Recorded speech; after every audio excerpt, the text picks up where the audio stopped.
Hello મારા વહાલા વહાલા વિદ્યાર્થી મિત્રો, કેમ છો? મજામાં? મારું નામ છે ફાલ્ગુન અદ્રોજા, હું રાજકોટથી છું અને તમે જોઈ રહ્યા છો ફિઝિક્સ વિથ ફાલ્ગુન સર. અને વહાલા વિદ્યાર્થી મિત્રો, અત્યારે આપણે જોઈ રહ્યા છીએ ધોરણ 11 ફિઝિક્સ ચેપ્ટર નંબર 5 ગતિના નિયમો, કે જેમાં લાસ્ટ લેક્ચરની અંદર આપણે ન્યૂટનનો ગતિનો ત્રીજો નિયમ શીખ્યા હતા. તો ફટાફટ એકવાર વ્યાખ્યા યાદ કરી લઈએ. ન્યૂટનનો ગતિનો ત્રીજો નિયમ શું કહે છે આપણને? કે દરેક ક્રિયાબળને હંમેશા સમાન અને વિરુદ્ધ દિશામાંનું પ્રતિક્રિયા બળ હોય છે. Okay, two every action there is always equal and opposite reaction. Okay, યાદ આવી ગયું લાફા વાળું? બરાબર. તો એ રીતે આપણે યાદ નથી રાખવાનું, કન્સેપ્ચ્યુઅલી યાદ રાખવાનું છે. બરાબર, એ તો જસ્ટ ખાલી એક મજાક કહેવાય. એના પછી ન્યૂટનનો ગતિનો બીજો નિયમ અને ન્યૂટનના ગતિના ત્રીજા નિયમનું એક અગત્યનું પરિણામ શું છે? તો કે વેગમાન સંરક્ષણનો નિયમ. શું છે? વેગમાન સંરક્ષણનો નિયમ. તો એ થિયોરેટિકલી આપણને આપેલું છે. તો લાસ્ટ લેક્ચરમાં આપણે વેગમાન સંરક્ષણના નિયમ સુધી ભણ્યા હતા. તો વેગમાન સંરક્ષણનો નિયમ આપણને શું કહે છે એની પણ આપણે વ્યાખ્યા યાદ કરી લઈએ. ઓકે, કે આંતરક્રિયા કરતા કણોના અલગ કરેલા તંત્રનું આંતરક્રિયા કરતા કણોના અલગ કરેલા તંત્રનું કુલ વેગમાન અચળ રહે છે. ઓકે, ફટાફટ પાછું એકવાર. આંતરક્રિયા કરતા કણોના અલગ કરેલા તંત્રનું કુલ વેગમાન અચળ રહે છે. તો આ હતો વેગમાન સંરક્ષણનો નિયમ. હવે ટેક્સ્ટ બુકમાં કોઈ દાખલા આપણને આપેલા નથી વેગમાન સંરક્ષણ ઉપર. ઓકે, અત્યારે તો નથી આપેલા, કદાચ હોઈ શકે સ્વાધ્યાયમાં આવી શકે દાખલાઓ, પણ એની આપણે રાહ જોવાની જરૂર નથી. વેગમાન સંરક્ષણ ઉપરથી ખૂબ જ ઇમ્પોર્ટન્ટ દાખલાઓ, આઈએમપી ક્વેશ્ચન્સ, જેમાંથી ઘણા બધા એમસીક્યુ પણ તમને પૂછાઈ શકે છે. ઓકે, તો આજના લેક્ચરની શરૂઆતમાં આપણે વેગમાન સંરક્ષણને લગતા અમુક અગત્યના દાખલાઓ જોવાના છીએ અને પછી આપણે ટેક્સ્ટ બુક પ્રમાણે થિયરીમાં પાછા આગળ વધશું. બરાબર છે? ઘણા લોકોને એવું હોય કે ભાઈ દાખલા જેવું નામ આવે ને એટલે આમ બીક લાગવા માંડે એમ. બરાબર, પણ ફિઝિક્સમાં એવું છે કે જેટલા વધારે તમે દાખલા કરશો એટલો જ તમારો ફિઝિક્સ પ્રત્યેનો કોન્ફિડન્સ વધશે. ઓકે, તમે દાખલા ગણવાથી શું થાય કે તમારા કન્સેપ્ટ એકદમ ક્લિયર થાય. તમને થિયરી વ્યવસ્થિત સમજાણી છે કે નહીં ખ્યાલ ક્યારે આવશે? તો કે જો તમારાથી દાખલાઓ થશે તો તમને ખ્યાલ આવશે કે આપણાથી થિયરી પરફેક્ટ થઈ છે કે નહીં. બરાબર છે? તો બને એટલા ફિઝિક્સમાં જેટલા બને એટલા દાખલા વધારે ને વધારે ગણવા.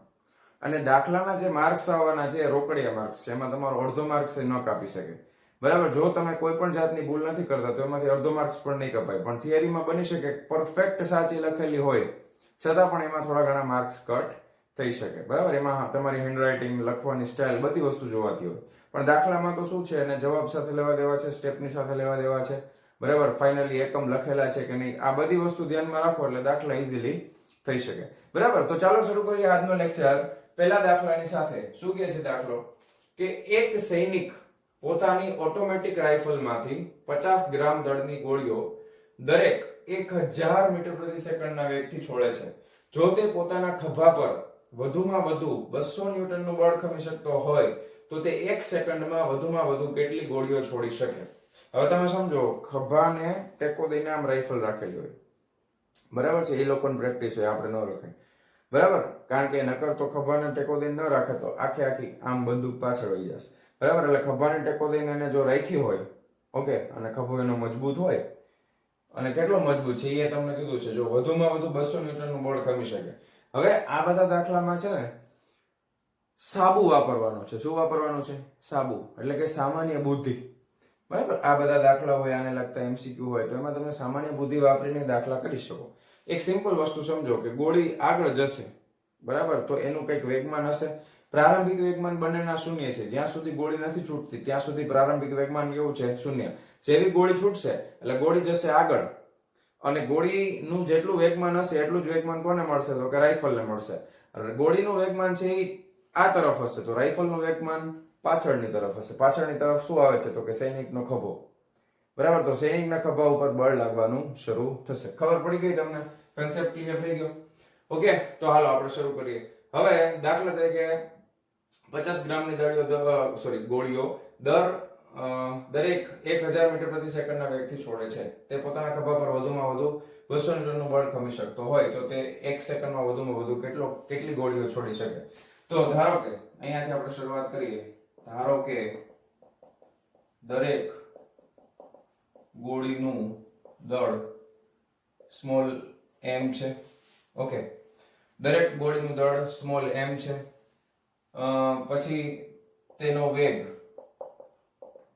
સ્મોલ v છે અને 1 સેકન્ડમાં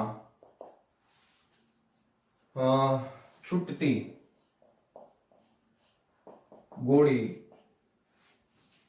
ગોળીઓ ની સંખ્યા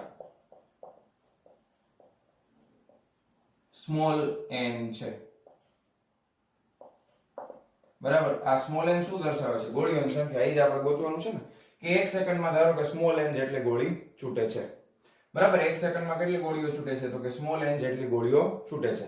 હવે ગોળીઓ છૂટશે એટલે ગોળીઓનું વેગમાન, હવે આપણે કહી શકાય કે ભાઈ ઓકે, આ સંપૂર્ણ તંત્રનું પ્રારંભિક વેગમાન 0 છે. જ્યારે ગોળીઓ છૂટતી નથી ત્યારે વેગમાન કેટલું થાય? તો કે 0. શું કામ? કારણ કે વેગ 0 છે. રાઇફલનો વેગ એ 0 છે, ગોળીનો વેગ એ 0 છે. બરાબર છે. તો હવે આખા તંત્રનું પ્રારંભિક વેગમાન 0 છે. હવે તમે ગોળી અને રાઇફલને અલગ કરેલું તંત્ર માની લેશો. બરાબર, બાહ્ય બળ એના ઉપર કોઈ અસર કરતું નથી એવું આપણે માની લઈએ તો વેગમાન સંરક્ષણનો નિયમ લગાવી શકાય. ઓકે, તો આપણે હવે લખી શકાય કે ગોળીઓનું વેગમાન કેટલું થશે? તો કે ગોળીઓનું વેગમાન કેટલું થાય? દળ ગુણ્યા વેગ. અથવા તમે પહેલા એક લખો કે એક ગોળીનું વેગમાન એક જ ગોળીનું વેગમાન એટલે કે p. વેગમાન p બરાબર શું થાય? તો કે m * v થાય કે નહીં? એક જ ગોળીનું વેગમાન છે p બરાબર m * v થશે. રેડી? હવે અહીંયા આગળ એક ગોળીનું વેગમાન નથી પણ આપણી પાસે 1 સેકન્ડમાં વધુમાં વધુ કેટલી ગોળીઓ છોડી શકે? તો 1 સેકન્ડમાં ગોળીઓનું કુલ વેગમાન 1 સેકન્ડમાં ગોળીઓનું કુલ વેગમાન બરાબર n જેટલી ગોળીઓ છે 1 સેકન્ડમાં, દળ m છે, વેગ v છે. બરાબર, 1 સેકન્ડમાં ગોળીઓનું કુલ વેગમાન, માત્ર મૂલ્ય લખ્યું છે. આપણને ખબર છે દિશા કઈ તરફ છે? તો કે રાઇફલમાંથી નીકળતી હોય એટલે એની એક્ઝેક્ટ વિરુદ્ધ દિશામાં સામેની તરફ હોય. તો 1 સેકન્ડમાં ગોળીઓનું કુલ વેગમાન આટલું છે. 1 સેકન્ડમાં સંપૂર્ણ તંત્રનું પ્રારંભિક વેગમાન કેટલું છે? 0. આ 1 સેકન્ડ પછી ગોળીઓનું વેગમાન છે. તો તેથી તમે લખી શકો કે વેગમાનમાં થતો ફેરફાર બરાબર ઓકે અંતિમ વેગમાન માઈનસ પ્રારંભિક વેગમાન nmv માઈનસ 0 બરાબર શું આવશે? nmv. હવે વેગમાનમાં થતો ફેરફાર હવે તમને ખબર છે, તેથી હવે આ વેગમાનમાં થતો ફેરફાર કોના બરાબર હોય? તો કે બળ બરાબર હોય. બીજી વસ્તુ, આ વેગમાનમાં થતો ફેરફાર કોનો છે? ગોળીઓનો. તેથી તમે લખી શકો કે તેથી રાઇફલમાં વિરુદ્ધ દિશામાં ઉત્પન્ન થતું બળ બરાબર રાઇફલમાં વિરુદ્ધ દિશામાં ઉત્પન્ન થતું બળ, ગોળી આગળ જાય છે, રાઇફલમાં બળ લાગે છે પાછળની તરફ, ઉત્પન્ન થતું બળ. ઓકે, રાઇફલમાં વિરુદ્ધ દિશામાં ઉત્પન્ન થતું બળ બરાબર વેગમાનમાં થતો ફેરફાર જ આવશે પણ વિરુદ્ધ દિશામાં આવશે. એટલે એનું મૂલ્ય તો તમને ખબર જ છે કેટલું થાય? તો કે nmv જેટલું જ થાય. અત્યારે પ્રશ્નમાં ક્યાંય દિશા નથી પૂછેલી. આપણને ખબર જ છે દિશા, તમને ખબર જ હોય ખભા તરફ જ આવે. ઓકે, તો રાઇફલમાં વિરુદ્ધ દિશામાં ઉત્પન્ન થતું બળ બરાબર વેગમાનમાં થતો ફેરફાર ના છેદમાં તમે શું લખો? તો કે સમયગાળો લખશો ડેલ્ટા ટી.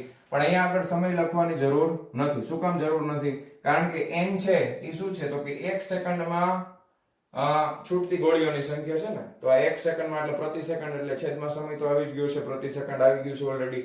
દળ તમને ખબર છે અને વેગ તમને આપેલો છે. સમજે છે?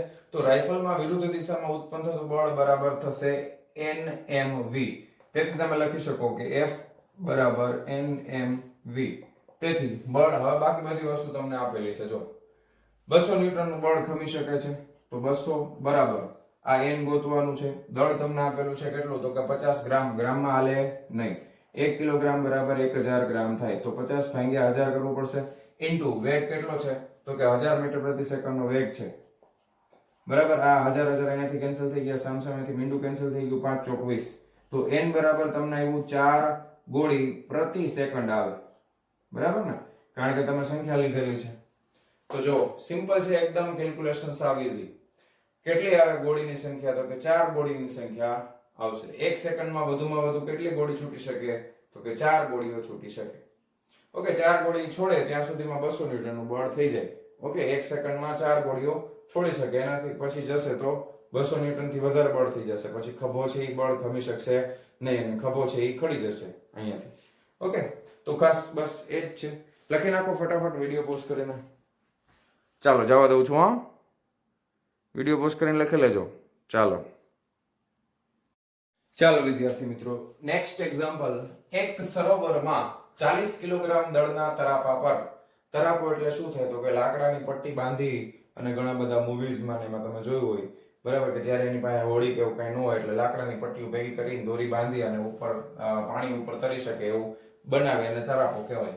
એને ઇંગ્લિશમાં રાફ્ટ કહેવાય, RAFT. ઓકે, કાંઠાથી 60 કિલોગ્રામ દળની એક વ્યક્તિ ઊભી છે તરાપા પર. 60 કિલોગ્રામ દળની એક વ્યક્તિ ઊભી છે, દેખાય તમને આ તરાપો મેં મારી રીતે બનાવ્યો છે. આકૃતિ ન આપેલી હોય પણ આ તો તમને સમજાવવા માટે મેં દોરી છે. આ તરાપો છે, એના ઉપર આ વ્યક્તિ ઊભી છે 60 કિલોગ્રામ દળની. કાંઠાથી તે વ્યક્તિનું અંતર, એટલે આ કાંઠો છે, તળાવ છે અહીંયા કાંઠો, સરોવરનો કાંઠો આ છે. આ વ્યક્તિનું અંતર છે એ 30 મીટર છે. જો તે વ્યક્તિ કાંઠા તરફ તરાપા પર 10 મીટર પ્રતિ સેકન્ડના વેગથી દોડવા લાગે. આ વ્યક્તિ તરાપા ઉપર દોડે છે, હવામાં નહીં, તરાપા ઉપર દોડે છે કાંઠા તરફ, એટલે આ દિશામાં દોડે છે 10 મીટર પ્રતિ સેકન્ડના વેગથી. તો 1 સેકન્ડ પછી તે વ્યક્તિ કાંઠાથી કેટલી દૂર હશે? તો પહેલા તમને ડાયરેક્ટ એવો વિચાર થાય કે 10 મીટર પ્રતિ સેકન્ડથી દોડે છે, 1 સેકન્ડમાં 10 મીટર કાપે, 30 મીટર દૂર છે, 30 - 10 કરો, 20 મીટર દૂર થાય. બરાબર, પણ જવાબ તદ્દન ખોટો છે. કારણ કે તરાપો પાણીની સપાટી ઉપર છે. પાણી તમને ખબર છે કે જેવો તમે વ્યક્તિ દોડવાનું શરૂ કરશે તરાપા ઉપર, એટલે તરાપો પાછળ જશે. હવે વ્યક્તિ પોતે તરાપા ઉપર છે એટલે વ્યક્તિએ થોડું ઘણું પાછળ જાય ને. આગળ તો એ દાખલા તરીકે 1 સેકન્ડ પછી એનું ખાલી ચોખ્ખું આપણે ગણીએ, તરાપો ને એવું કઈ ન હોય તો 1 સેકન્ડ પછી 10 મીટર જેટલું આગળ જાય, પણ તરાપો પોતે પાછળ જાય છે. સમજે તમને? આખે આખું તંત્ર પહોંચે, વ્યક્તિ પ્લસ તરાપાનું તંત્ર છે ને એ આખે આખું પાછળ જશે. એમાં વ્યક્તિ તરાપાની ઉપર આગળ તરફ જશે. સમજાય છે તમને કોન્સેપ્ટ? મગજમાં ઉતરે છે કે નહીં? બરાબર, વ્યક્તિ આગળ જશે તરાપા, અને વ્યક્તિનું આખું તંત્ર પાછળ જશે. પણ વ્યક્તિ તો તરાપામાં થોડોક આગળ તરફ ગતિ કરશે, એટલે અંતર છે એ 30 મીટર કરતા ઓછું આવશે. સમજાય છે તમને કોન્સેપ્ટ? ચાલો, તો તે વ્યક્તિ કાંઠાથી કેટલી દૂર હશે 1 સેકન્ડ પછી? તો આપણને પહેલી વસ્તુ શું ખબર છે? જ્યારે વ્યક્તિ દોડવાની શરૂઆત ન કરે તો વ્યક્તિ પ્લસ તરાપાના તંત્રનું પ્રારંભિક વેગમાન તો શૂન્ય જ હોય. તો આપણે પેલું વાક્ય લખી નાખી, વ્યક્તિ પ્લસ તરાપાના તંત્રનું પ્રારંભિક વેગમાન બરાબર શૂન્ય. તત્સર્વમ શૂન્યમ શૂન્યમ. ઓકે, હવે વ્યક્તિ છે એ તરાપા ઉપર દોડવાની શરૂઆત કરે છે, તો આપણે અમુક વસ્તુ ધારી લઈએ. દાખલા તરીકે વ્યક્તિનું દળ બરાબર MP. P એટલે મધ્યપ્રદેશ. ઘણા કહેશે કે MP એટલે મધ્યપ્રદેશ. MP એટલે માસ ઓફ પર્સન. પર્સન એટલે વ્યક્તિ, એમ એટલે દળ, અને ઇંગ્લિશમાં માસ કહેવાય. P for person. Mass of person કેટલું આપ્યું છે? તો કે 60 કિલોગ્રામ આપ્યું છે. તરાપા કરતા વજન વધારે છે જો. બરાબર, તો ઘણા કે સાહેબ તો ડૂબી ન જાય, એટલે લાકડું છે ભાઈ, નો ડૂબે. બરાબર, અને કાંઠા તરફ અચ્છા સોરી, અને તરાપાનું દળ બરાબર માસ ઓફ રાફ્ટ કહેવાય. રાફ્ટ એટલે તરાપો. ઓકે, એ આપ્યું છે 40 કિલોગ્રામ. ઓકે, વ્યક્તિનું દળ આવી ગયું, તરાપાનું દળ આવી ગયું. પછી આપણે ધારો કે વ્યક્તિ છે એ આ કાંઠા તરફ ગતિ કરે છે, તો આ તરફની દિશા છે ને આપણે +x માની લઈએ, ધન x દિશા, અને આ તરફની દિશા છે ને આપણે ઋણ x દિશા માની લઈએ. તો આપણે એવું ધારી લઈએ કે વ્યક્તિની કાંઠા તરફની ગતિની દિશાને ધન x લેતા. બરાબર છે, ધન x દિશા આપણે માની લીધી છે વ્યક્તિની કાંઠા તરફની દિશા. તો હવે આપણે વ્યક્તિના વેગ લખવાના છે.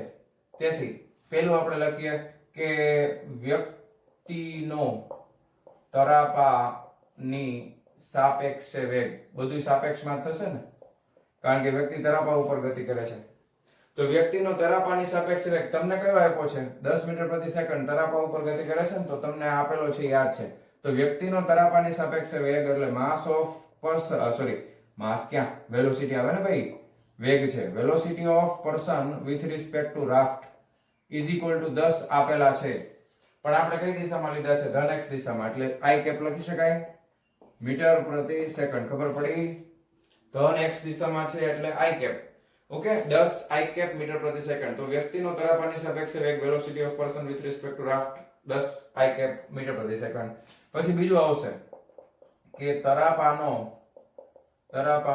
કાંઠાની સાપેક્ષે વેગ, તરાપુ છે ઈ કાંઠાની સાપેક્ષે આ તરફ જતું હશે ને, તો velocity of raft with respect to કાંઠો એટલે બેંક કહેવાય, બરાબર છે, એ આપણને કઈ ખબર નથી. તો વ્યક્તિનો તરાપાની સાપેક્ષે વેગ, તરાપાનો કાંઠાની સાપેક્ષે વેગ, અને ત્રીજો આવશે કે વ્યક્તિનો કાંઠાની સાપેક્ષે વેગ. તો વ્યક્તિનો કાંઠાની સાપેક્ષે વેગ એટલે velocity of person with respect to bank, આટલું થશે.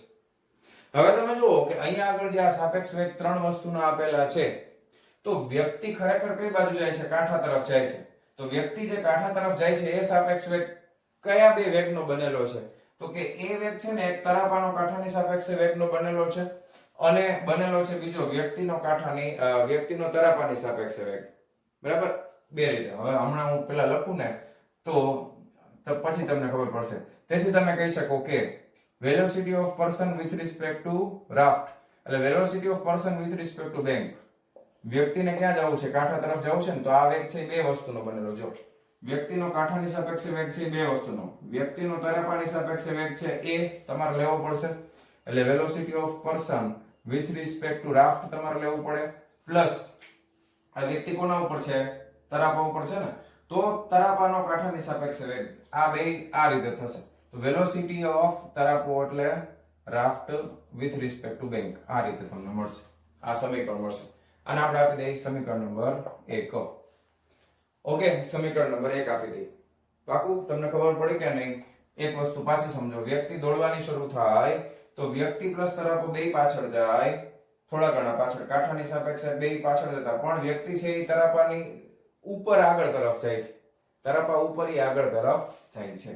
ઓકે, તો આ રીતે તમને કન્સેપ્ટને સમજવાનો છે. તો હવે તો સિમ્પલ વસ્તુ થઈ ગઈ કે પ્રારંભિક વેગમાન બરાબર અંતિમ વેગમાન. તો અહીંયા આગળ વ્યક્તિ પ્લસ તરાપાનું પ્રારંભિક વેગમાન બરાબર શું થશે, તો કે અંતિમ વેગમાન. હવે પ્રારંભિક વેગમાન કેટલું છે, તો કે 0. અંતિમ વેગમાન, તો અંતિમ વેગમાનમાં વ્યક્તિ પ્લસ તરાપાનું અંતિમ વેગમાન, તો વ્યક્તિનું દળ, તો માસ ઓફ પર્સન ગુણ્યા વ્યક્તિનો વેગ. ઓકે, માસ ઓફ પર્સન ગુણ્યા શું આવશે, વ્યક્તિનો વેગ. હવે આમાંથી કયો વેગ લેશું, અંતિમ વેગમાન. વ્યક્તિનો વેગ છે તો વ્યક્તિનો કાંઠાની સાપેક્ષે વેગ છે ને, તો અહીંયા velocity of person with respect to bank આવશે, પ્લસ તમે શું કરશો, velocity of person with respect to bank આવશે, પ્લસ કોનો આવશે, તો કે તરાપાનો દળ. તરાપાનું દળ એટલે માસ ઓફ રાફ્ટ આવશે, અને તરાપાનો કાંઠાની સાપેક્ષે વેગ, તો તરાપાનો કાંઠાની સાપેક્ષે વેગ કેટલો આવશે, તો કે VRB. આ રીતે થશે. ઓકે, તો હવે અહીંયા જો માસ ઓફ પર્સન, આ VPB છે એ કેનું બનેલું છે, તો કે VPR પ્લસ VRB. ઓકે, તો અહીંયા તમે લખી શકો VPR plus MP VRB plus MR VRB. ખબર પડી કે ન ખબર પડી? જો આની કિંમત મૂકી છે મેં. VPB ની કિંમત શું છે, તો કે VPB બરાબર VPR plus VRB, VPR plus VRB ગુણાકારમાં MP તો આવશે જ બેમાં.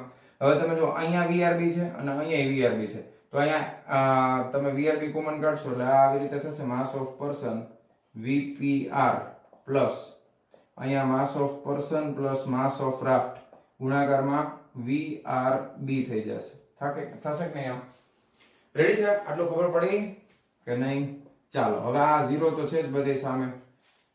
હવે માસ ઓફ પર્સન કેટલો આપ્યું છે, તો કે 60. VPR તમારી પાસે છે જો 10 i કેપ, તો 10 i કેપ થશે. ઓકે, 10 i કેપ પ્લસ આ માસ ઓફ પર્સન છે 60 પ્લસ તરાપાનું છે 40 અને VRB ઈ નથી ખબર આપણને VRB. તો હવે અહીંયા તમે જો 60 ગુણ્યા 10 એટલે 600 થઈ ગયા, એને આ તરફ લઈ લો એટલે -600 અથવા તો હવે હું ડાયરેક્ટ જો આને કરતા બનાવું છું, તમે સમજજો બરોબર. તેથી VRB okay is equal to -600 I cap ના છેદમાં 60 પ્લસ 40 કેટલા થાય 100. ભાગાકારમાં ઉતારે છે, જો આને આ સાઈડ લ્યો એટલે -600, આ ગુણાકારમાં છે, સામે જાય તો ભાગાકારમાં આવશે એટલે આ થઈ જશે 100. બે બે મીંડા ગયા તો આવ્યું -6 I કેપ. શું આવ્યું? -6 I કેપ. ખબર પડી? તો આ શું કોનો વેગ છે? જો માઈનસ જ આવવો જોઈએ. હવે તમે કન્સેપ્ટને સમજો. હવે જો તમને હજી ડાઉટ હોય તો હવે તમે ધ્યાનથી સમજો. આ શું છે? Velocity of raft with respect to bank. એટલે તરાપાનો કાંઠાની સાપેક્ષે વેગ છે. હવે તરાપો કાંઠાની સાપેક્ષે ધન x માં જાય કે ઋણ x માં જાય? વ્યક્તિ આગળ જાય તો તરાપો કઈ બાજુ જાય? ડાબી બાજુ જાય ને. ડાબી બાજુ કયું છે? ઋણ x છે. એટલે VRB છે એ માઈનસ માં જ આવવું જોઈએ. VRB છે એ કેમ આવવું જોઈએ? તો કે માઈનસ માં જ આવવું જોઈએ. તો VRB આપણને માઈનસ માં મળી ગયું. રેડી? હવે તમારી પાસે VPR તો છે જ, તો તમારે VPB જોઈએ છે. હવે મારી જગ્યા ઓછી છે પણ હવે અહીંયા લખી નાખું. તમારે સમીકરણ 1 માં કિંમત મૂકતા, બરાબર છે? સમીકરણ 1 માં VPR અને VRB ની કિંમત તમે મૂકી દેશો તો અહીંયા હું અલગથી લખું છું, એને રેડ કલર થી લખું એટલે બધું મિક્સ ન થાય. ઓકે, તો VPB જે છે એની કિંમત કેટલી છે? Velocity of persons with respect to bank. આ સૂત્ર છે પ્લસ VRB. ઓકે, હવે આ મારે જોઈએ છે તો velocity of persons with respect to raft આપણને ખબર છે 10 I કેપ. આ -6 I કેપ છે. 10 માંથી 6 જાય તો કેટલા આવે? 4 I કેપ આવે. અને વેગનો એકમ શું છે? તો કે મીટર પ્રતિ સેકન્ડ છે. એકમ તો લખવાનો જો માર્ક કપાઈ જશે. અહીંયા 6 I કેપ પણ એકમ શું થાય? તો કે મીટર પ્રતિ સેકન્ડ. તો જવાબ આપણને આવે છે વ્યક્તિનો કાંઠાની સાપેક્ષે વેગ કેટલો આવ્યો? 4 મીટર પ્રતિ સેકન્ડ. 1 સેકન્ડમાં કેટલા મીટર અંતર કાપે? 4. કાંઠાથી વ્યક્તિનું અંતર કેટલું છે? 30. તો 1 સેકન્ડ પછી વ્યક્તિ કેટલો દૂર હશે? તો અહીંયા હું લખું છું લાસ્ટમાં 1 સેકન્ડ પછી વ્યક્તિનું કાંઠાથી અંતર બરાબર ટોટલ અંતર 30 માઈનસ કેટલું કાપ્યું? 4 એટલે કેટલું આવે? 26 મીટર. કેટલો દૂર હશે વ્યક્તિ? 26 મીટર જેટલો દૂર હશે કાંઠાથી. બહુ મસ્ત દાખલો છે આ. વ્યવસ્થિત આ દાખલો સમજાઈ ગયો એટલે તમારો વેગમાનનો કન્સેપ્ટ ક્લિયર. ચાલો વિડિયો પોઝ કરીને લખી નાખો ફટાફટ. ચાલો જવા દઉં છું. ચાલો વિદ્યાર્થી મિત્રો, ત્રીજો એક્ઝામ્પલ જોઈએ. સ્થિર સ્થિતિમાં રહેલો એક બોમ્બ ફૂટતા તેના 3 ટુકડા થાય છે. બે સમાન દળના ટુકડા એકબીજાને લંબ દિશામાં 30 મીટર પ્રતિ સેકન્ડના સમાન વેગથી ગતિ કરે છે. ત્રીજા ટુકડાનું દળ આ બે માના દરેક કરતા 3 ગણું છે. તો આ ત્રીજા ટુકડાના વેગના માન અને દિશા શોધો. તો તમારે આપણે બે ટુકડા જે નીકળ્યા છે એ એકબીજાને લંબ દિશામાં ગતિ કરે છે ને બે સમાન દળના ટુકડા એકબીજાને લંબ દિશામાં ગતિ કરે છે. તો આપણે લખી નાખીએ કે પ્રથમ બંને ટુકડાનું દળ બરાબર m. ઓકે, બે ટુકડાનું દળ m છે. તેથી ત્રીજા ટુકડાનું દળ બરાબર 3m થાય. પહેલા બેનું તમે m ધારી લીધો તો ત્રીજા ટુકડાનું દળ ટુકડા ઓકે, ત્રીજા ટુકડાનું દળ કેટલું થાય? 3m. દરેકનું m છે. એકનું m છે, પહેલાનું m, બીજાનું m, તો ત્રીજાનું એના કરતા 3 ગણું એટલે 3m જેટલું થાય. ઓકે, હવે ઈ બે લંબ દિશામાં જાય છે એટલે આપણે થોડી કલ્પના કરવી પડે અહીંયા આગળ. ધારો કે બે એકબીજાને લંબ છે એટલે આપણે ધારી લઈએ કે ધારો કે આ x અક્ષ છે, ધારો કે આ y અક્ષ છે અને અહીંયા આ બાજુ કંઈક z અક્ષ આવશે. હવે આપણે લંબ દિશા નક્કી કરવી છે. પહેલા બોમ્બ અહીંયા પડ્યો હતો, મોટો બધો બોમ્બ. આ બોમ્બ છે એ ફાટ્યો એટલે એમાંથી એક ટુકડો અહીંયા નીકળો, બરાબર છે? એને આપણે પહેલો ટુકડો કહી દઈએ. તો પહેલા નંબરનો ટુકડો છે એ આ દિશામાં ગતિ કરે છે. ધારો કે આ ટુકડાનું દળ m છે, બરાબર? તો એનું વેગમાન છે એને આપણે p1 કહી દઈશું. ઓકે, બીજો ટુકડો છે આને લંબ દિશામાં આટલા જ વેગથી એટલે આ જેટલું અંતર છે એટલા જ અંતર અહીંયા દૂર નાખીએ આપણે. તો એક બીજો ટુકડો આ રીતે જાય છે તો એને લંબ એટલે y અક્ષ ઉપર ધારો કે જાય છે. એનું દળ પણ m છે. આનું બીજા નંબરનો ટુકડો છે, આનું વેગમાન ધારો કે આનું વેગમાન છે એ p2 છે. હવે ત્રીજો ટુકડો છે એ ક્યાં જાય છે? We don't know. ત્રીજો ક્યાં જાય છે એ આપણને ખબર નથી, પણ ત્રીજા ટુકડાનું દળ આપણને ખબર છે 3m. ઓકે, અને એનું વેગમાન, ત્રીજા ટુકડાનું વેગમાન ધારો કે ત્રીજા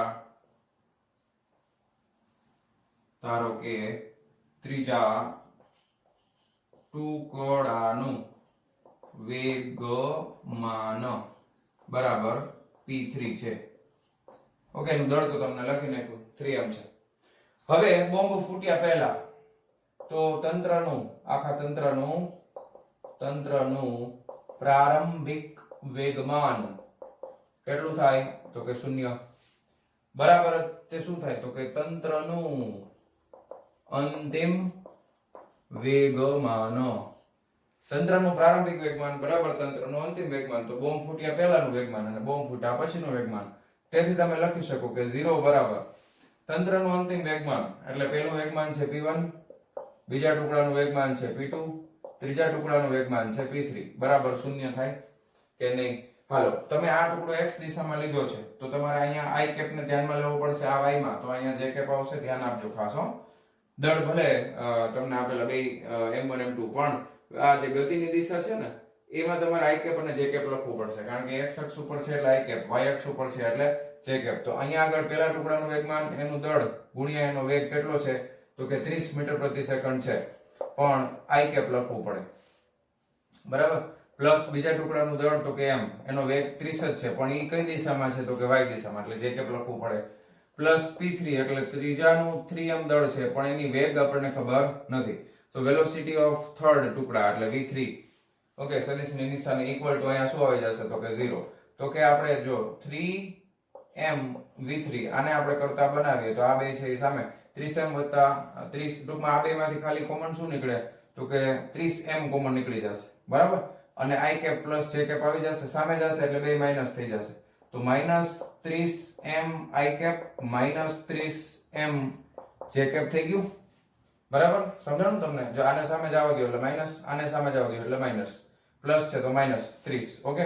3 છે એ ભાગાકારમાં લઈ લ્યો અને m છે એ ભાગાકારમાં, 3m ભાગાકારમાં આવશે તો v3 બરાબર -30m ભાગ્યા 3m થઈ ગયું i કેપ -30m ભાગ્યા 3m આવી ગયું j કેપ. તો આના બરાબર શું થાય 3 અને m કેન્સલ તો -10 i કેપ આવશે -10 j કેપ આવશે.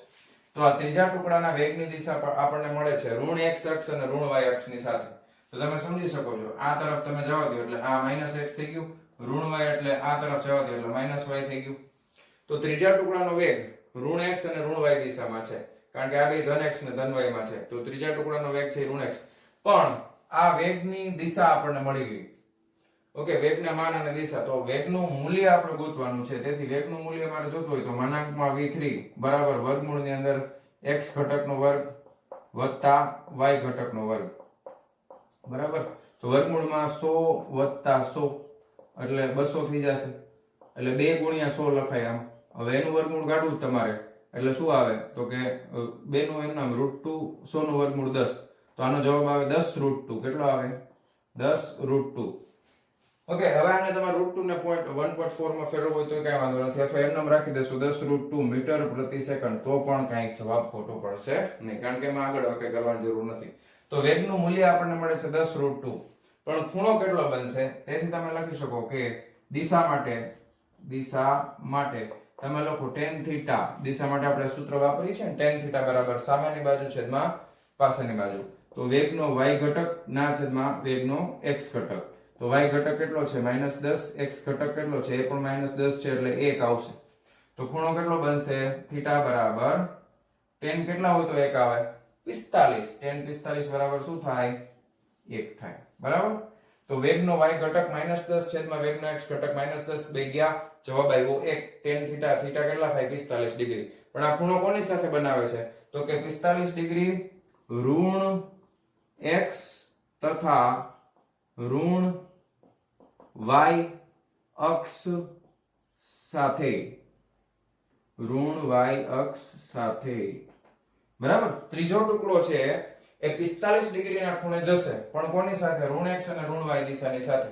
તમને સમજાય છે? ધારો કે હું અહીંયા આ બોર્ડમાં આ ધન x છે બરાબર, ધારો કે આ ધન y દિશા છે તો ઋણ x આ તરફ આવે, ઋણ y આ તરફ આવે. હવે એની સાથે તમે ધારો કે એમ સમજો કે આ ઋણ x દિશા છે, અહીંયા નીચે ઋણ y દિશા છે, તો એની સાથે 45 ડિગ્રી એટલે જો આમ રાખું માર્કર સીધી તો 90 ડિગ્રી થઈ જાય. 45 ડિગ્રી એટલે આમ આવશે. સમજે તમને? આ ઋણ x ને ઋણ y ની સાથે 45 ડિગ્રી, અહીંયાથી i 45, અહીંયાથી i 45. સમજાણું? તો એ રીતે એક્ઝેક્ટ z અક્ષ ઉપર આવે નહીં તો 90 ડિગ્રી થઈ જાય ને. તો 90 ડિગ્રી થઈ જાય. એટલે એ વચ્ચે ક્યાંક છે ત્રીજો ટુકડો. સમજાણું તમને? રેડી? તો બસ 3 દાખલા આપણે પ્રેક્ટિસ માટે કરી નાખ્યા. બહુ સરસ કહેવાય. ટેક્સ્ટ બુકમાં નથી છતાંય કરી નાખ્યા. Very good. Clap for yourself. તાળી પાડો બધાય. હાલો લખી નાખો ફટાફટ વિડીયો પોસ્ટ કરીને, અને હવે આપણે ટેક્સ્ટ બુક પ્રમાણે આગળ વધીએ છીએ. ચાલો જવા દઉં છું. ચાલો વિદ્યાર્થી મિત્રો, હવે આપણે શરૂ કરવાના છીએ નેક્સ્ટ થિયરી, નેક્સ્ટ ટોપિક. એનું નામ છે કણનું સંતુલન.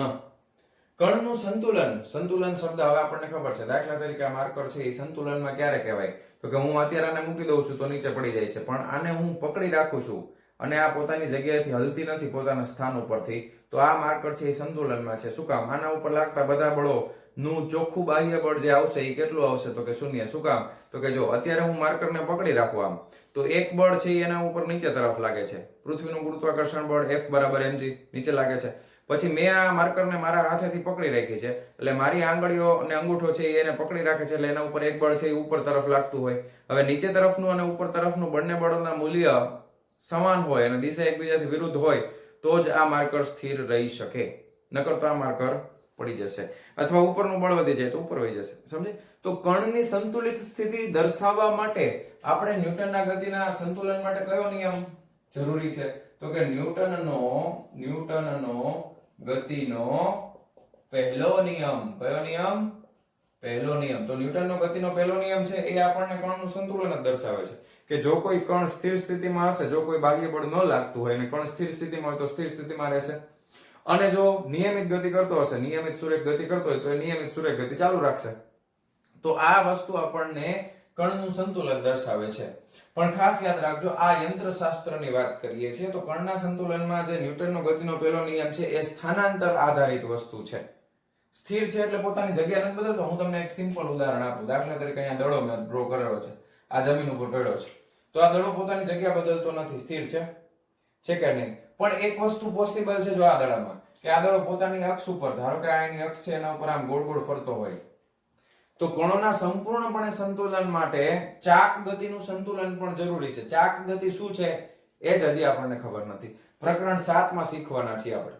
તો સંપૂર્ણ સંતુલન સ્થિતિ માટે એના ઉપર લાગતા ટોર્કનું પણ સંતુલન થતું હોવું જોઈએ. બરાબર છે? ચાક ગતિનું પણ સંતુલન થતું હોવું જોઈએ, જે અહીંયા અત્યારે આપણે એને ધ્યાનમાં લેવાના નથી. અત્યારે આપણે ખાલી સ્થાનાંતર આધારિત કણનું સંતુલન છે એને ધ્યાનમાં લેશું કે પદાર્થ જો સ્થિર સ્થિતિમાં હોય તો સ્થિર સ્થિતિમાં રહેવો જોઈએ, અને પદાર્થ જો નિયમિત અચળ ઝડપથી ગતિ કરતો હોય તો એની નિયમિત અચળ ઝડપ છે એ ચાલુ રહેવી જોઈએ. એ પ્રકારના સંતુલનની આપણે વાત કરવાના છીએ. ઓકે, તો આ ચાક ગતિને આપણે અત્યારે ભૂલી જઈએ, અત્યારે એને ધ્યાનમાં નથી લેતા. તો દાખલા તરીકે આને સમજવું હોય તો કઈ રીતે સમજી શકાય? દાખલા તરીકે તમને એકદમ સિમ્પલ ભાષામાં સમજાવું. દાખલા તરીકે આ કોઈ કણ છે. ઓકે, આ કણ ઉપર અત્યારે આપણે બે બળોથી શરૂ કરીએ. આ કણ ઉપર એક બળ છે એ જમણી તરફ લાગે છે, ધારો કે F1. હવે આ F1 જેટલું બળ લાગે એટલે કણ સંતુલન સ્થિતિમાં ન હોય બાહ્ય બળ, તો કણ છે એ બાહ્ય બળની દિશામાં ગતિ કરવાનું શરૂ કરી દેશે. પણ સંતુલનમાં છે, આ કણને મારે સ્થિર કરી દેવો છે. બળ લાગે છે એટલે પ્રવેગિક ગતિ જ કરે. ધ્યાન આપજો, જ્યારે પણ તમે બળ લગાવો ત્યારે કણ પ્રવેગિક ગતિ કરે. પ્રવેગિક ગતિ હોય એટલે નિયમિત વેગવાળી ગતિ ન હોય, વેગ બદલાતો હોય. હવે મારે આને સંતુલનમાં લઈ આવવો હોય તો શું કરવું પડે? તો કે આટલી જ લંબાઈનું બળ અહીંયા મારે ડ્રો કરવું પડે અને એની વિરુદ્ધ દિશામાં. તો આ થઈ ગયું F2. પણ તમને ખબર હોવી જોઈએ કે માનાંકમાં સદિશ F1 બરાબર માનાંકમાં સદિશ F2 તો છે જ, બેના મૂલ્ય તો સરખા છે, પણ તમે કહી શકો કે સદિશ F1 બરાબર માઈનસ સદિશ શું થાય? તો કે F2 થાય. તો જ કણ સંતુલન સ્થિતિમાં રહેશે. બેના મૂલ્ય સરખા. દાખલા તરીકે અહીંયા 10 ન્યૂટન જેટલું બળ જમણી તરફ લાગે તો અહીંયા 10 ન્યૂટન જેટલું બળ ડાબી તરફ લાગવું જોઈએ. મૂલ્ય સરખા પણ દિશા એકબીજાની તદ્દન વિરુદ્ધ. આ જમણી તરફ હોય તો આ એક્ઝેક્ટ ડાબી તરફ લાગવું જોઈએ. તો આ કણ છે એ સંતુલિત સ્થિતિમાં છે એવું કહેવાય. ખબર પડી કે? પણ ધારો કે કોઈ કણ ઉપર એવું જરૂરી તો નથી કે બે બળ લાગતા હોય સંતુલનમાં રહી શકે. 2 થી વધારે બળો લાગે છે. ધારો કે 3 બળોને ધ્યાનમાં લઈ અને સંતુલનમાં છે, એવું આપણે કેવું હોય. હવે અહીંયા આગળના જે બધા બળો એક બિંદુ પાસે લાગતા હોય ને, એને ગુજરાતીમાં શબ્દ વાપરો છે એક બિંદુગામી બળો. એક બિંદુગામી બળો એટલે શું? જ્યારે બધા બળોની ક્ષેત્ર રેખાઓ કોઈ એક જ બિંદુમાંથી પસાર થતી હોય એવા બળોને એક બિંદુગામી બળો કહે છે. જ્યારે બધા જ બળોની ક્ષેત્ર રેખાઓ અથવા કાર્ય રેખાઓ, બધા જ બળોની કાર્ય રેખાઓ કોઈ એક બિંદુમાંથી પસાર થતી હશે તો એને એક બિંદુગામી બળો કહેવામાં આવે છે. દાખલા તરીકે આ બળની કાર્યરેખા છે ઈ આ બિંદુમાંથી પસાર થાય, આ બળની કાર્યરેખા છે ઈ આ બિંદુમાંથી પસાર થાય છે, તો એને એક બિંદુગામી બળો કહેવાય. શબ્દ ટેક્સ્ટ બુકમાં છે એટલે એનો કોન્સેપ્ટ તમને હવે ખ્યાલ આવી ગયો હશે. તો હવે અહીંયા આગળ આપણે એક બિંદુગામી, બધા બળો એક બિંદુગામીમાં જ આપણે દર્શાવવાના છે. એને ઇંગ્લિશમાં કોનકરન્ટ ફોર્સિસ કહેવાય. કોનકરન્ટ કે એક બિંદુમાંથી જ બધાની કાર્યરેખા નીકળતી હોય, કોનકરન્ટ ફોર્સિસ. હવે દાખલા તરીકે અહીંયા આગળ આપણે ત્રણ બળો દર્શાવવા છે. ધારો કે અહીંયા આગળ એક બળ છે F1, ઓકે સદિશના સ્વરૂપમાં. એક બીજું બળ છે, ધારો કે અહીંયા આવે છે F2. હવે જો કણ સંતુલિત સ્થિતિમાં હોય તો ત્રીજું બળ મારે કેવી રીતે દર્શાવવું? તો એ દર્શાવવા માટે મારી પાસે બે નિયમ છે. પહેલો નિયમ મારી પાસે છે સબાચો, સમાંતર બાજુ ચતુષ્કોણનો નિયમ, તમને ખબર જ છે. આ બે બળનું પરિણામી બળ પહેલા મેળવી લેવાય. જો આ બે બળનો સરવાળો કરવામાં આવે તો પરિણામી બળ સબાચોથી ગોતવું હોય તો આ રીતે મળે, બરાબર? આ રીતે સબાચોથી તમને પરિણામી બળ મળી જાય ને કે નહીં? આવડે છે ને? આ ભણી ગયા આખું ચેપ્ટર મસ્ત રીતે કર્યું છો. પછી એમ ન કહેતા અક્ષર આંખેથી એવું. તો આવડું નાવડું મારે જો આનું કર્ણ સંતુલનમાં રાખવું હોય તો આવડું નાવડું અહીંયા દોરવું પડે અને વિરુદ્ધ દિશામાં, એક્ઝેક્ટ આની ઓપોઝિટ ડાયરેક્શન. તો આપણે આને કહી દેશું F3. તો જો આ F1 F2 F3 બધા ક્યાંથી પસાર થાય? તો કે આ કોણમાંથી પસાર થાય ને. કાર્ય રેખાઓ ક્યાંથી? આ કોણમાંથી પસાર થાય. તો એને કેવા કહેવાય? એક બિંદુગામી બળો. તો પરિણામી બળ આનું કેટલું આવશે? 0 આવશે. તો આના માટે તમે એમ લખી શકો કે F1 સદિશ વત્તા F2 સદિશ વત્તા F3 સદિશ બરાબર 0 થશે ને. પરિણામી બળનો સરવાળો, બધાય બળનો સરવાળો, સદિશ સરવાળો કેવો થાય? 0. તો જ કણ છે એ કેમાં હોય? તો કે સંતુલિત સ્થિતિમાં હોય. હવે આને સોલ્વ કરવા માટે આપણી પાસે બીજી રીત પણ છે, તો કે ત્રિકોણની રીત. તમને ખબર જ છે. આને ત્રિકોણની રીતે કરવું હોય તો કે પહેલા સદિશ F1 બનાવવાનું. ચાલો બનાવી દીધો. હવે સદિશ F1 નું શીર્ષ, ત્યાં આગળ સદિશ F2 ની શું આવે? તો કે પૂછ આવે. એટલે અહીંયા આગળ એની પૂછ આવી ગઈ. આ રીતે આ લંબાઈ આવડી છે ને? હા આવડી છે. તો આ ત્રિકોણનો નિયમ થઈ ગયો. ત્રિકોણનો સદિશ સરવાળાનો ત્રિકોણનો નિયમ. આ તમને ખબર જ હોય, બરાબર ને? પરિણામી સદિશ છે એ તમને F3 આ દિશામાં મળે તો આનો જવાબ એ તમને શું આવે? 0 જ આવે. આ F3 સદિશ. તો આ ત્રિકોણની રીતે કરી, આ સબાચોની રીતે કરી. જવાબ તો 0 જ આવવો જોઈએ. તો જ કણ છે એ સંતુલન સ્થિતિમાં હોય. નકર પછી શું કરી દે? ગતિની શરૂઆત કરી દેશે, અનિયમિત ગતિની, નિયમિત નહીં, બરાબર? આ F3. હવે બીજી વસ્તુ કે શું 3 જ બળો જરૂરી છે? પેલા 2 લીધા પછી 3? તો કે ના, n નંબર ઓફ બળ ચાલે. કેટલા? n નંબર ઓફ બળ ચાલે. અને ઈ બધાયનો સદિશ સરવાળો પાછો કેવો થવો જોઈએ? 0. હવે એક વસ્તુ તમે જોવો કે સદિશ સરવાળો 0 થાય ને એની એક બહુ સરસ મજાની રીત તમને જોવા મળે. જો કે અહીંયા આની પૂંછડી, આનું શીર્ષ, બીજાની પૂંછડી અહીંયા, એનું શીર્ષ અહીંયા, ત્રીજાની પૂંછડી અહીંયા, શીર્ષ અહીંયા, ત્રણેય ભેગા થઈને એક બંધ ગાળો રચે છે. જો, અને બંધ ગાળાની અંદર આ બધા એરો છે એકબીજા પછી આવતા જશે અને આ રીતનું બને એટલે સદિશ સરવાળો હંમેશા 0 થાય. એટલે અહીંયા આગળ તમને શૂન્ય સદિશ મળે. કેવું સદિશ મળે? શૂન્ય સદિશ. સદિશની ચર્ચા કરી ત્યારે સમજાવ્યું હતું, એક નલ વેક્ટર, ઇંગ્લિશમાં એને નલ વેક્ટર કહેવાય. શૂન્ય સદિશ મળે. હવે એક કરતા વધારે બળો હોય ને તમારે એને કન્સેપ્ટને આ રીતે સમજવો. ધારો કે એક આમ છે, બીજું આમ છે, ત્રીજું આમ છે, ચોથું આમ છે, પાંચમું આમ છે અને છઠ્ઠું આમ છે. તો જો અહીંયા પૂંછડી, અહીંયા શીર્ષ, પૂંછડી શીર્ષ, પૂંછડી શીર્ષ, એ રીતે આખો બંધ ગાળો બની ગયો. અહીંયા છેલ્લાનું શીર્ષ અહીંયા આવી ગયું એટલે આનો જવાબ છે એ શું આવશે? તો કે શૂન્ય સદિશ મળે. આનો જવાબ શું મળે તમને? શૂન્ય સદિશ મળે. સમજાણું તમને? આ શૂન્ય સદિશનો નિયમ છે. હવે અહીંયા આગળ n નંબર ઓફ બળો તમે લખી શકો છો, પણ બધાનો સદિશ સરવાળો કેટલો થવો જોઈએ? 0. તો n નંબર. હવે આને છે ને દાખલા તરીકે આ થવા માટે હજી એક શરત છે. જો સદિશ સરવાળો 0 થાય તો બધાના x ઘટકોનો સરવાળો પણ 0 થાય, બધાના y ઘટકોનો સરવાળો પણ 0 થાય, બધાના z ઘટકોનો સરવાળો પણ 0 થાય. કારણ કે કોઈ એક ઘટકનો સરવાળો જો 0 ન થાય તો એના ઉપર ચોખ્ખું બળ લાગે છે એમ કહેવાય. તો આના ઘટકોનો સરવાળો તમારે લખવાનો છે. તો ઘટકનો સરવાળો F1x F2x F3x બરાબર 0. x ઘટકોનો સરવાળો, y ઘટકોનો સરવાળો F1y F2y F3y equal to 0. z ઘટકનો સરવાળો F1z F2z F3z equal to 0. સમજાણું? તો આ સંતુલનમાં છે એવું કહેવાય. બધાયના x ઘટકનો સરવાળો 0, y ઘટકનો સરવાળો 0, z ઘટકનો સરવાળો પણ 0. તત સર્વમ શૂન્યમ શૂન્યમ. બધાનો સરવાળો 0 થાય તો જ કોણ છે એ સંતુલિત સ્થિતિમાં છે એવું કહેવાય. આની જગ્યાએ તમે આમ પણ લખી શકો n ઘટકો f1 f2 f3 fn ઘટકો બરાબર 0. તો કણ સંતુલિત સ્થિતિમાં છે એવું કહેવાય. તો એકદમ ઈઝી, એકદમ સહેલો ટોપિક છે કણનું સંતુલન. ઓકે, તો વિડિયો પોઝ કરીને આટલી વસ્તુ લખી નાખો અને આના આધારિત એક દાખલો આપણે જોવાના છીએ. ચાલો જવા દઉં છું ફટાફટ, જવા દઉં છું વિડિયો પોઝ કરીને લખી લેજો. ચાલો વિદ્યાર્થી મિત્રો, ઉદાહરણ નંબર 5.6 શું કહે છે? આકૃતિ જુઓ. પહેલા આકૃતિ જોવાની છે. A, B અને C ત્રણ આકૃતિ આપી છે. 6 કિલોગ્રામ દળનો છતથી 2 મીટર લંબાઈના દોરડા વડે લટકાવેલો છે.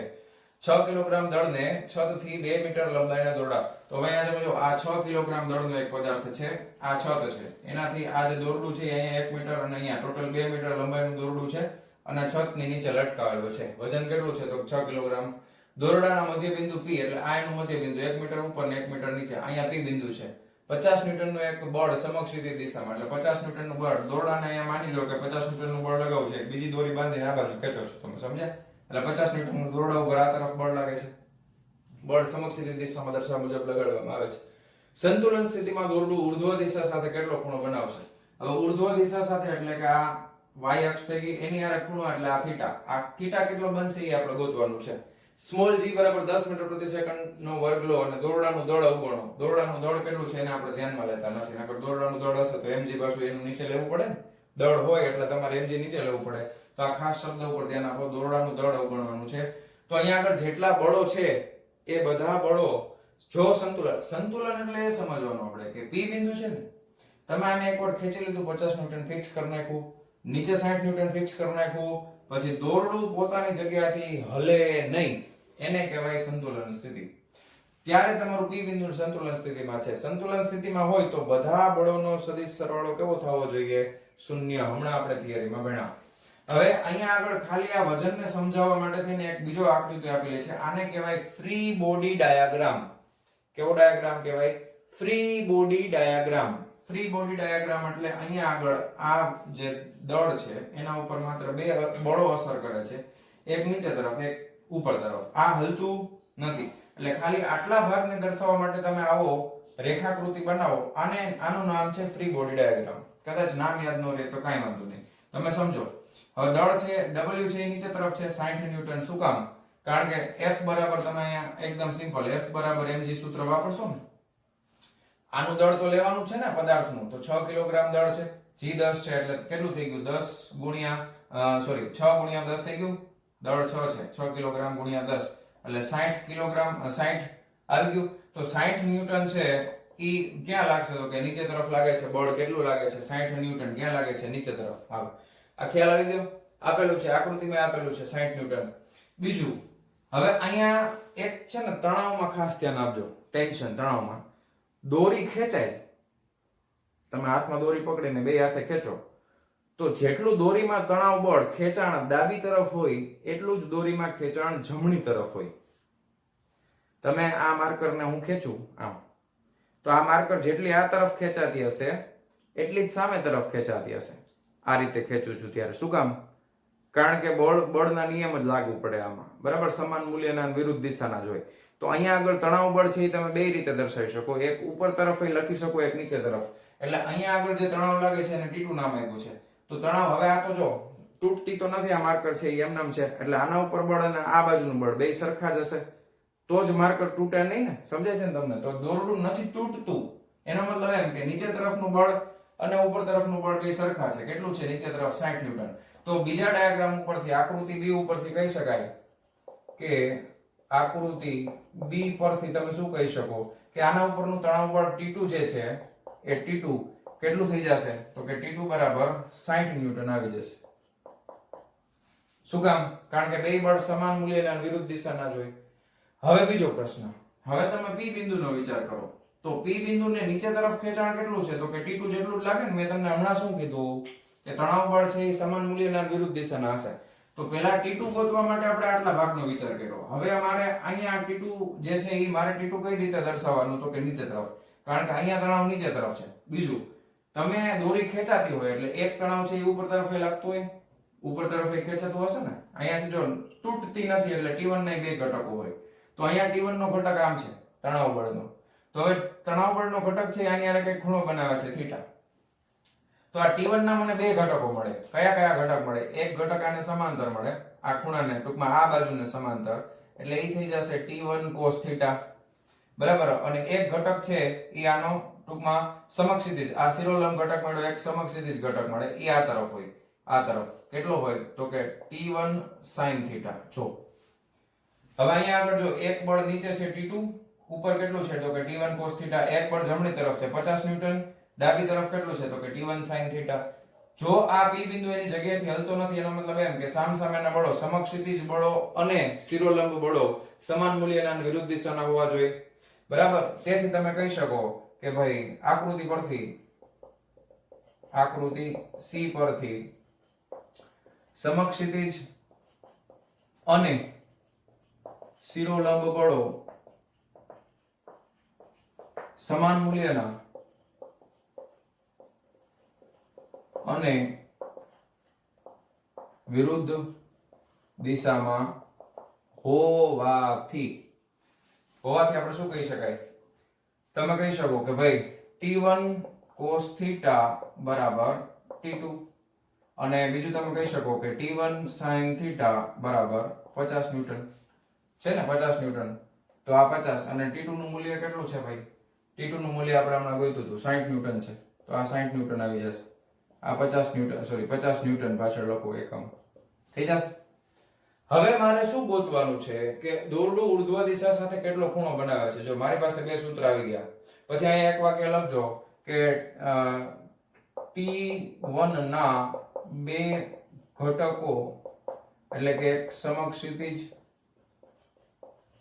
અને બીજો શિરોલંબ લેતા.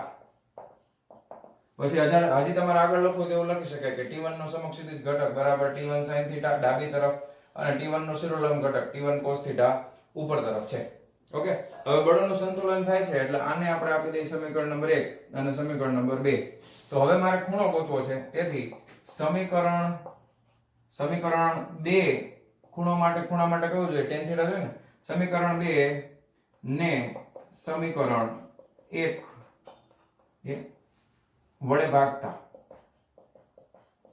2 ભાગ્યા 1 કરો એટલે T1 sin θ ના છેદમાં T1 cos θ sin θ 50 ના છેદમાં 60, મીંડું ગયા, T1 ગયા, sin upon cos એટલે tan θ કેટલા આવ્યા? 5 ના છેદમાં 6.